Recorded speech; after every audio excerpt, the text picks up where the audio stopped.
नमस्कार दोस्तों बस कुछ ही घंटे में अमेरिका शट डाउन होने जा रहा है। आप पिछले कुछ दिनों से सुन रहे होंगे कि अमेरिका में ट्रबल आ सकता है, प्रॉब्लम आ सकती है। यह लगभग 7 साल में पहला फुल शट डाउन आपको देखने को मिल सकता है। खबर है कि यूएसए में 6 साल में अपने पहले गवर्नमेंट शट डाउन से बस कुछ ही घंटे दूर है।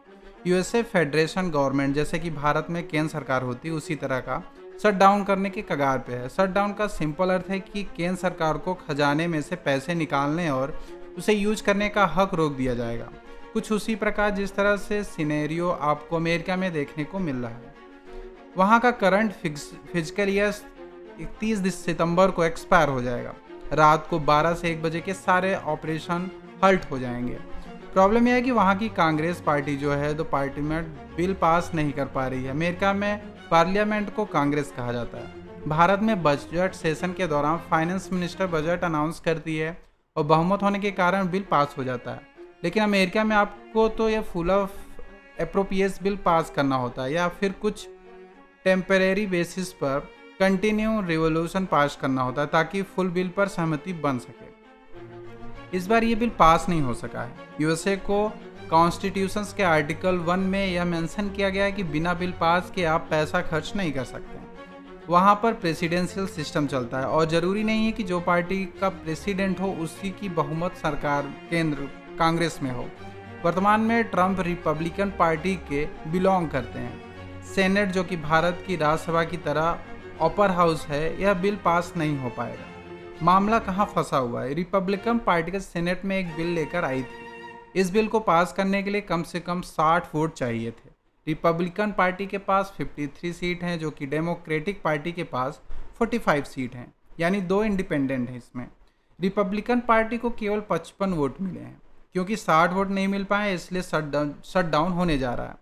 ट्रंप, जो कि रिपब्लिकन पार्टी के हैं, चाहते हैं कि कम से कम कंटिन्यू रिवोल्यूशन पास कर दिया जाए ताकि शट डाउन ना हो सके।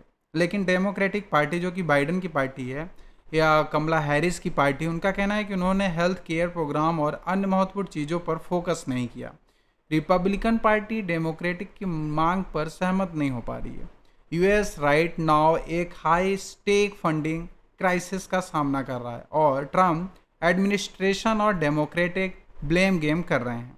दिसंबर 2018 में यह शटडाउन हुआ था, एक बार पहले हो चुका है। दिसंबर 2018 का शटडाउन 35 दिन का था, जो अभी तक का सबसे बड़ा शटडाउन था।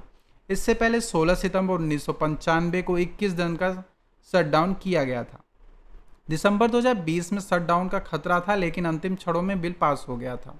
शटडाउन का मतलब है कि अमेरिका के अंदर जितने भी नॉन एसेंशियल सर्विसेज हैं वो रुक जाएंगे, जैसे कि सरकारी कर्मचारी। सैकड़ों हजारों फेडरल एम्प्लॉयज़ अपनी जॉब लूज कर सकते हैं। करीब 1.8 मिलियन फेडरल वर्कर ट्रबल में आ सकते हैं। लगभग 8,50,000 नॉन एसेंशियल्स वर्कर्स भी निकाले जा सकते हैं। महीने के अंत में उन्हें सैलरी भी नहीं मिल पाएगी। आवश्यक सेवाएं जैसे कि एसेंशियल सर्विसेज, जैसे कि आर्med फोर्सेस, पुलिस डिपार्टमेंट काम करते रहेंगे ताकि नेशनल सिक्योरिटी खतरे में ना आए। अन्य सेवाएं जैसे national park, museum, routine FDS inspection, research granted और कई सारे एडमिनिस्ट्रेटिव सर्विसेज जैसे पासपोर्ट या वीज़ा जैसी सेवाएं हट हो सकती हैं। इकोनॉमी की बात करें तो कॉन्ट्रैक्ट और स्मॉल बिजनेस को सरकार से पैसा नहीं मिलेगा।